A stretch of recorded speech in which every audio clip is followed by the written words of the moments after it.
During the time of Jose Rizal, women do not partake in any educational involvement, rather, they are trained to be a good housewives.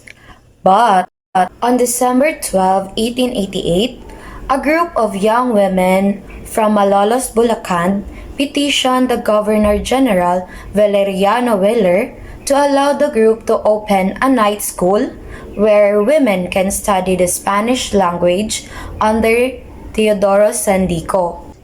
These women are Alicia Reyes, Juana Reyes, Leoncia Reyes, Olympia Reyes, Rufina Reyes, Eugenia Tanchanco, Aurea Tanchanco, Basilia Tantoco, Teresa Tantoco, Maria Tantoco, Anastasia Tiongson, Basilia Tiongson, Paz Tiongson, Alea Tiongson, Mercedes Tiongson, Agapita Tiongson, Filomena Tiongson, Cecilia Tiongson, Feliciana Tiongson, and Alberta Oitangcoy. These women are from the prominent Chinese Filipino families in Malolos, Bulacan. They want to learn the Spanish language since this language is often used in politics and education. As expected, the request was turned down because the parish priest, Father Felipe Garcia, was against it. Father Felipe believed when the women are knowledgeable enough, they might know that the priors doing are wrong and they might go against to what the priors will. Although disheartened with the turn down of the request, the women still continued to convince the Governor General. Finally, in February 1889, the women were allowed to open their schools with the following conditions. First, the women must finance their own schooling. Second, their teacher should be Señorita Guadalupe Reyes instead of Teodoro Sandico. Third and last, the class will be held at daytime instead of nighttime that were first introduced or first request to the Governor General. The establishment of a school from the enduring efforts of the women to be educated in Spanish was commended by several newspapers. After hearing about the triumph of the women, Graciano Lopez Haina in the column Ecos de Ultramar praised the women because of their courage to present themselves to the Governor General, an action considered bold at the time. Graciano made the women a subject of his column for the first issue in La Solidaridad, where he highlighted the unwavering determination of the women in their clamor to have proper schooling.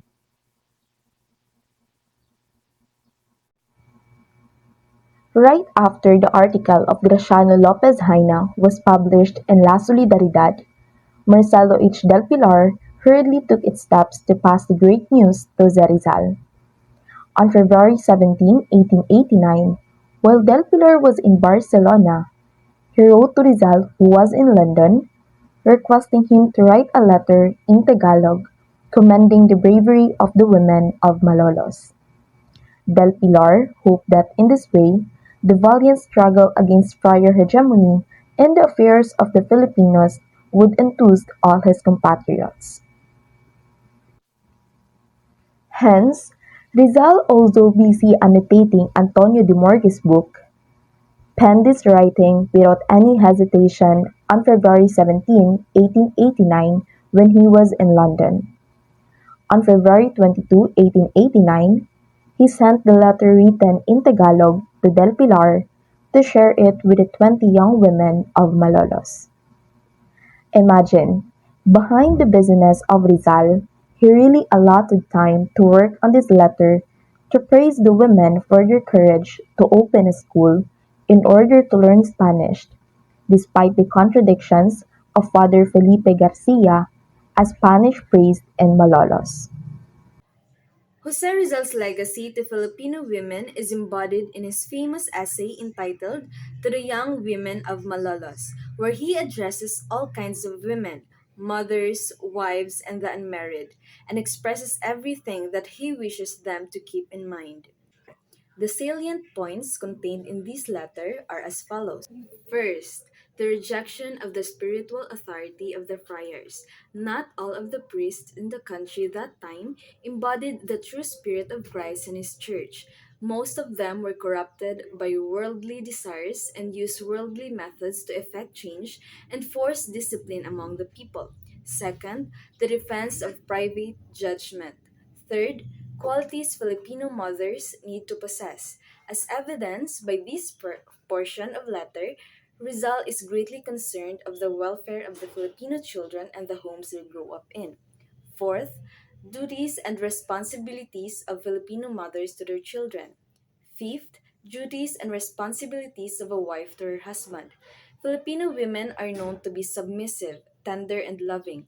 Rizal states in this portion of his letter how Filipino women ought to be as wives in order to preserve the identity of the race.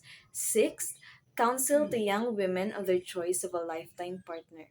Rizal's message to Filipino women. Jose Rizal was greatly impressed by the fighting spirit that the young women of Malolos had shown. In his letter, he expresses great joy and satisfaction over the battle they had fought. In this portion of Rizal's letter, it is obvious that his ultimate desire was for women to be offered the same opportunities as those received by men in terms of education. During those days, young girls were not sent to school because of the universal notion that they should soon only be taken as wives and stay at home with the children.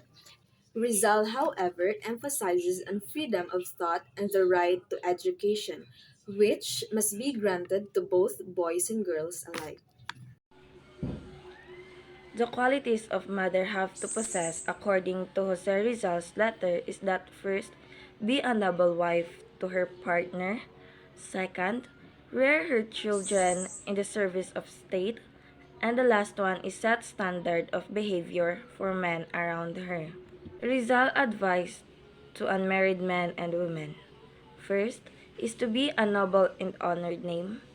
The next one is to be a manly heart.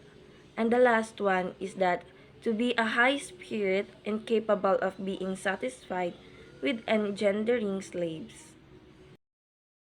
Jose Rizal points out to unmarried women that they should not be easily taken by appearances and looks because this can be very deceiving. Instead, they should take heed of men's firmness of character and lofty ideas. Letter to the young women of Malalo centers the idea of Filipino mothers should teach their children love of God, country, and fellow men. Second, Filipino mothers should be glad and honored, like Spartan mothers, to offer their sons in defense of their country. Third, Filipino women should know how to protect their dignity and honor. Fourth, Filipino women should educate themselves aside from retaining their good racial values. Fifth is faith is not merely reciting prayers and wearing religious pictures. It is living the real Christian way with good morals and manners. In relation to the contemporary issues of the Philippines, it is related to inequality and lack of education. This was the main reason what Rizal intended to fight for and wants women to be awakened by his letter. Rizal argued that a women's value was contingent on their contribution to the Filipino identity, stressing how the character of motherhood reflected the character of their motherland. Second one is global women's rights. While the latter focus on the situation in the Philippines, many of the issues addressed have relevance worldwide. Contemporary discussions and movements advocating for women's rights and gender equality extended beyond national boundaries, emphasizing the needs for a global effort to address these issues and ensure women's empowerment on a global scale. He emphasized that achieving gender equality is not limited to any particular country or region but requires a comprehensive and inclusive approach involving societies worldwide. So that's next. Let's move to the next one is political participation. The letter encouraged women to be active participants in society and have a voice in political affairs. Rizal emphasizes that women must have an equal opportunity to influence and shape political agendas, thus fostering greater gender equality and a more inclusive democratic process. The fourth one is body image and beauty standards. The letter mentioned that the pressure on women to conform to societal beauty standards. Rizal encourages women to embrace their unique features, challenge societal beauty norms, and reject the harmful message that promote unrealistic expectation. The last one is reproductive rights and healthcare. The letter emphasized the importance of women's reproductive health and their right to make choice about their bodies. Rizal wants to show that it reflects the global pursuit of gender equality, where women can make informed decisions about reproductive health and have their rights respected and protected. Based on what my groupmates reported, the letter of a Rizal consists of informations on how women lived in the time of Spanish colonization. Nasasawalang bahala na lang ang karapatan ng mga kababaihan at dahil hindi nila nagagawa ang gusto nila dahil sa sistemang ibinigay sa kanila ng mga friars. In the norms and belief that the Spanish colonizers bring in the Philippines o yung tinatawag nating kaugalian, may standard na sinusunod para sabihin na isa kang babae. Nowadays, how would we portray that you are a Filipina? Di ba naisip natin na mainhin o kaya di makabasag pinggan? In Rizal's point, the woman plays important role in society. Para sa kanya, ang mga babae ay susi para humubog ng isang natatanging lalaki o tao na magbibigay ng pagbabago sa mundo. Ang purpose na pagsulat ni Rizal ng liham ay upang imulat ang mga kababaihan sa sistemang meron sila ngayon. He effectively approached them by telling some problems about the system created by friars. Mas naging aware yung mga kababaihan kaya nagpetisyon sila na mag-aral pero hindi agad ito naaprubahan dahil lang sa isang parish priest ang umadlang. In the year 1889 of February na naaprubahan ito at nagkaroon sila ng pagkakataon na makapag-aral pero under pa rin sa mga kondisyon. Sa pagpapatuloy, ayon pa sa liham ay ang pagiging santo o saintliness ay di nakabase sa mga utos o kagustuhan ng mga friars bagkus para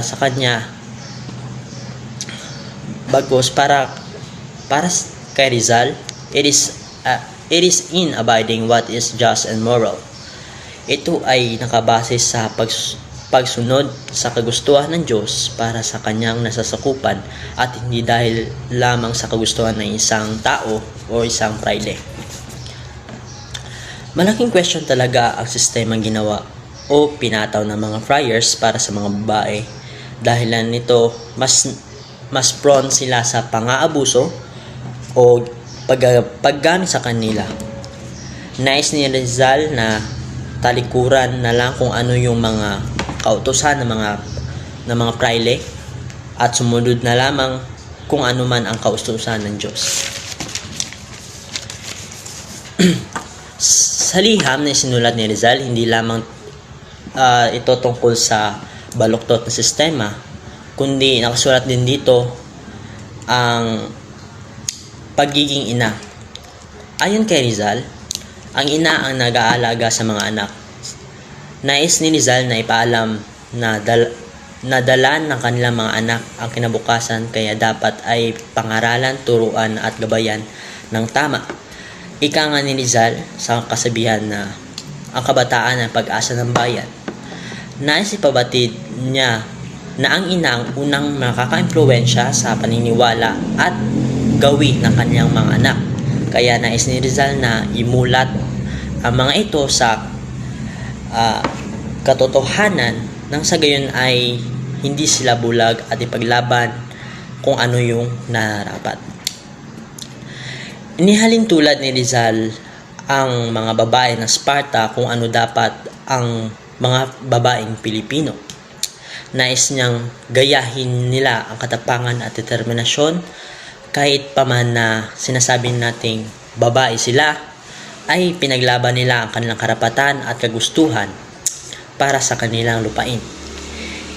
Masasabi nating isang honor sa mga Spartan na nakagawa sila ng isang o nakapagpalaki sila ng uh, isang lalaking huwaran at may determinasyon na ipaglaban ang kanilang karapatan. Sa kabuuan ng sulat ay nais ni Rizal na magkaroon ng pagbabago at dahil dapat magsimula ang pagbabagong ito sa mga kababaihan. Dahil kung magpapatuloy lamang sa pagiging sunod-sunuran ang mga Pilipinong babae ay hindi lamang makakagawa ng isang taong sunod-sunuran din o kaya anak na utos-utusan na sa tiyak na sila na rin mismo ang kikitil at sisira sa sarili nitong bayan. Comparison to present day, women have equal rights as the government recognizes the role and influence of the women in our country. Rizal immense respect to Filipino women on their vital roles as wives and mothers, being the source of the nation by nourishing the youth with proper values and needed knowledge, and molding them to become useful and responsible citizens. As the government recognizes the importance of women in our country and give them that equality that they deserve, they approve a law which is gender equality is a key element of this charter, and as enshrined in Article 2, Section 14 of the 1987 Constitution, the state recognizes the role of women in nation building and shall ensure the fundamental equality before the law of women and men. Men and women have equal access to education unlike before. The Philippine Islands experienced a long period of colonialism. The Philippine education was deeply influenced by the Spaniards. The educational policies of colonial government had affected our country, including women. The Spaniards performed a minimal education for women and bundled them in a strict framework, but as time goes by, the faith favored women and now they have the equal access to aim higher education like men. Enables women to participate in the labor force and allows them to sustain herself and the needs of her family. Before, women is not allowed to work because of their beliefs that women should stay at home and women should be conservative, taking care of the children, and it is the responsibility of men to work and provide their needs. But the good thing now is that they have the freedom in education and also freedom to work, so women can function for their family and also to provide their daily needs.